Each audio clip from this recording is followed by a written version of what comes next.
projection of our company. And I thought, wow, I didn't know anything about business. I thought, what in the world do they want that for? I could write down anything. What they're really asking you is, have you thought through the future? That's right. They're asking you, can you see?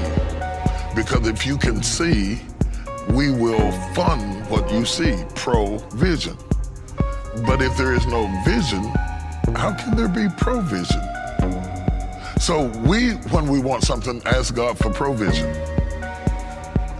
But you need to be asking for vision. Because if you get a clear vision and you're passionate about it, people support people, not ideas. So if you're not excited about it, why should I give to it? When I sat down to write it, was written solely and exclusively to people who had aspirations for being entrepreneurial. Because I grew up in a home with entrepreneurship and I'm very passionate about it, and I've expressed it to my children.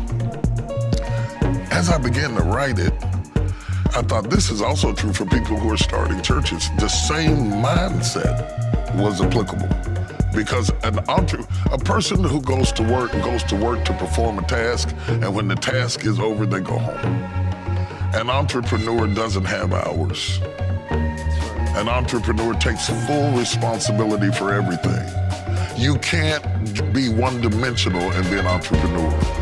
Just because you like to bake cookies doesn't mean that you can just think about baking cookies. You gotta think about packaging, you gotta think about marketing, you gotta think about health inspections, you gotta think about staff development, you have to think about everything. The buck stops with you, so you have to be a global thinker to be an entrepreneur. We are teaching people to be specialists in one dimension. And it was very much like pastoring a church, starting a church. You start a church, you can't just worry about what I'm gonna preach this Sunday. There are preachers who come to work for churches who are so organized that they are hired to preach. But if you start a church, you better be hired to clean bathrooms, you better be hired to drive the bus, you better be hired to balance the books, you have to be hired to do a whole lot of stuff. You know, I worked my way out of doing all of that stuff, but I started out, you know, I was a choir director, the head of the deacon board, the cleanup committee, the head of the janitorial service, and the marketing director. I had to be everything. That's an entrepreneurial mindset. As I continued to write the book, I realized that I wasn't talking about a thing, I was talking about a mentality.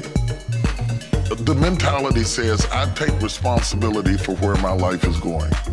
Well, so I wrote the book Soar to say to you, whether you're working a job and when you work a job, I tell you what I'll pay you. But what I'm willing to pay you may not be how much you need to make. So you might need multiple streams of income in order to get what you are really worth, even though I've determined what I'm going to pay you. You cannot allow my evaluation and assessment of what you are worth to my company stream to be the substratum of what you hope to get for your dream and your purpose. You understand?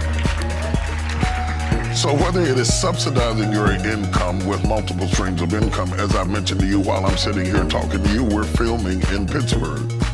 You don't always have to be present to be productive. Okay, I talk in the book about building the team around you.